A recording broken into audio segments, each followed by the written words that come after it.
Welcome to ഷഹലാസ് recipes. ഇന്ന് ഞാൻ ഉണ്ടാക്കാൻ പോകുന്ന ബാക്കി വന്ന ദോശമാവ് കൊണ്ട് ഒരു അടിപൊളി സ്നാക്കാണ്. അതെങ്ങനെ ഉണ്ടാക്കാൻ നോക്കാം.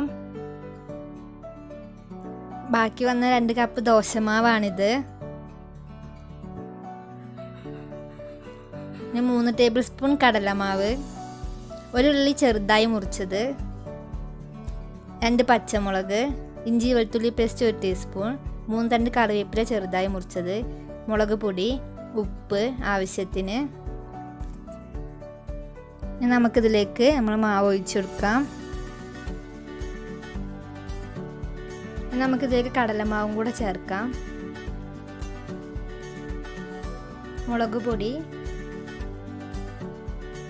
ഇഞ്ചി വെളുത്തുള്ളി പേസ്റ്റ്, കറിവേപ്പില, ഉള്ളി, പച്ചമുളകും കൂടി ചേർത്ത് നല്ലോണം മിക്സ് ചെയ്തെടുക്കാം. അരിപ്പൊടിയും കൂടെ ചേർക്കുകയാണെങ്കിൽ ഒന്നുകൂടെ ക്രിസ്പി കിട്ടും. ഞാൻ ചേർത്തിട്ടില്ല, നിങ്ങൾക്ക് വേണമെങ്കിൽ ചേർക്കാനും കുഴപ്പമൊന്നുമില്ല. ഇനി ആവശ്യത്തിന് ഉപ്പും കൂടി ചേർത്ത് ഒന്നും കൂടെ ഒന്ന് മിക്സ് ചെയ്തെടുക്കാം. നമുക്കിത് ഫ്രൈ ചെയ്യാം. അതിനുവേണ്ടി ഒരു പാൻ വെച്ച് അതിലേക്ക് ആവശ്യത്തിന് എണ്ണ ഒഴിച്ചു കൊടുക്കാം.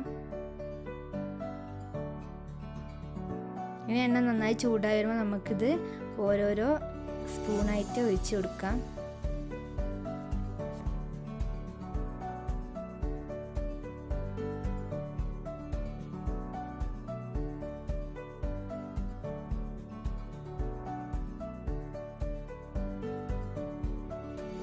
ഇനി നമുക്കിത് തിരിച്ച് മറിച്ചിട്ട് നല്ലോണം ഒന്ന് ഫ്രൈ ചെയ്തെടുക്കാം.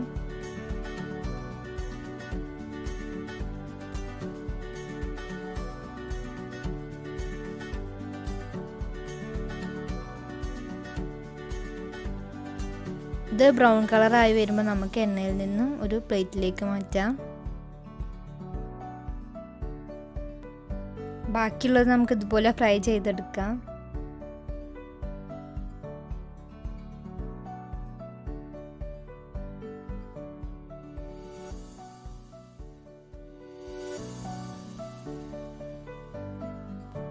അപ്പോൾ എല്ലാവരും ഇത് ഉണ്ടാക്കി നോക്കണം. പിന്നെ വീഡിയോ ഇഷ്ടമായാൽ ലൈക്ക് ചെയ്യുക, ഷെയർ ചെയ്യുക, കമൻറ്റ് ചെയ്യുക, സബ്സ്ക്രൈബ് ചെയ്യാൻ മറക്കരുത്. ആ ബെല്ലൈക്കണും കൂടെ ഒന്ന് അമർത്തുക.